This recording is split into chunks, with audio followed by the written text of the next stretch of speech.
A ver, hay nombres que simplemente marcan la historia de un país, pero pocos, muy pocos, lo hacen con la fuerza y sobre todo la contradicción de Pablo Escobar.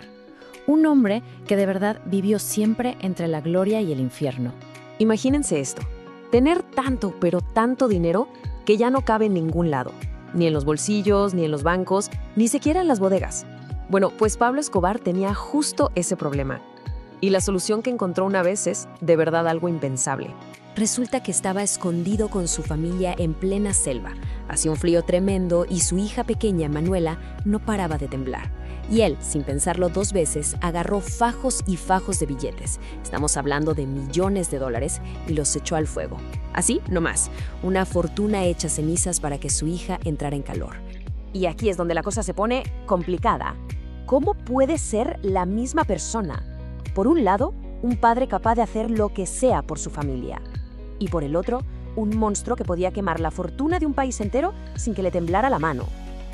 La línea entre el criminal y una especie de dios se hacía cada vez más y más delgada.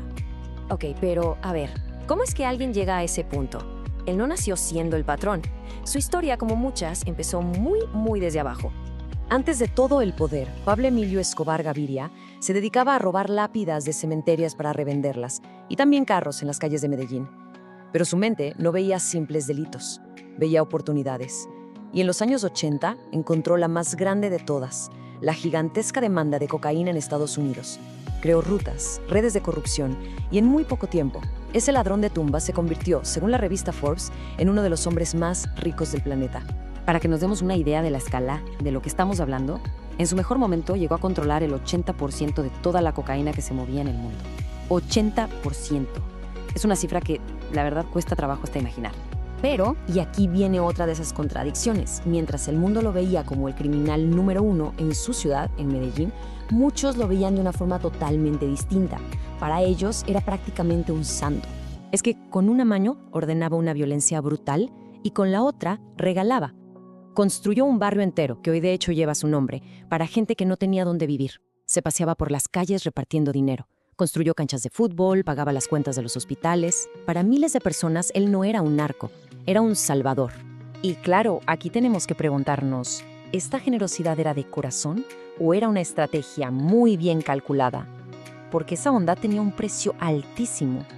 Con ella compró el silencio de un pueblo entero y la lealtad que necesitaba para pelear su propia guerra. La gente lo amaba, y mientras, el gobierno le temía. Y claro que le temían, porque cuando las sombras de su imperio se hicieron demasiado grandes y la justicia empezó a pisarle los talones, esa cara de santo de los pobres desapareció por completo. En el momento en que la extradición a Estados Unidos se convirtió en una amenaza real, Escobar no se anduvo con rodeos. Le declaró la guerra total al Estado colombiano, y su lema se convirtió en una sentencia de muerte para el país. Y no lo decía de broma. Cumplió su palabra con un terror absoluto. Este número, 107, representa a las personas que murieron cuando una bomba que él mandó poner hizo estallar el vuelo 203 de Avianca en pleno aire. Es que en esa etapa su violencia ya era salvaje, indiscriminada. El objetivo ya no era solo el gobierno o sus rivales, era aterrorizar a todo el país, sin importar quién cayera en el camino. Y la lista de atrocidades es larguísima. Bombas en centros comerciales, el asesinato de incontables jueces, policías, políticos, incluso su supuesta participación en la sangrienta toma del Palacio de Justicia. Colombia se ahogó en violencia y el nombre de Escobar se convirtió en sinónimo de muerte. Pero como bien dicen, ningún reinado, por más poderoso que parezca, dura para siempre. La presión ya era insoportable y el principio del fin para Escobar ya había comenzado. El gobierno, ya agotado de tanta guerra, negoció su entrega. Pero Pablo, como no, impuso sus propias condiciones. Lo encarcelaron en la Catedral, una prisión que él mismo diseñó. O sea, no había barrotes, lo que sí había era sauna, discoteca y vistas increíbles. Desde ahí, seguía siendo el rey e incluso torturaba a sus enemigos. Era, literalmente, la burla más grande al sistema. Pero su propia arrogancia fue lo que lo hundió. En cuanto se enteró de que el ejército ahora sí planeaba moverlo a una cárcel de verdad, ¿qué hizo? Pues simplemente se fue. El rey se escapó de su propio castillo, y con eso desató la cacería final. Para este punto ya estaba solo, acorralado, su imperio se caía a pedazos, Y el 2 de diciembre de 1993, la tecnología le ganó la partida a su astucia. Rastrearon una llamada que hizo. El bloque de búsqueda, una unidad de élite, rodeó la casa. Él intentó huir una última vez, como siempre hacía, corriendo por los tejados. Solo que esta vez ya no hubo escape. Una sola bala lo derribó. El gran mito terminó justo ahí, en un tejado gris. El hombre que puso de rodillas a un país, que desafió a 2 naciones, terminó su vida huyendo. Pero claro, la muerte de un hombre así nunca es el final de la historia. Es más bien el comienzo de su leyenda.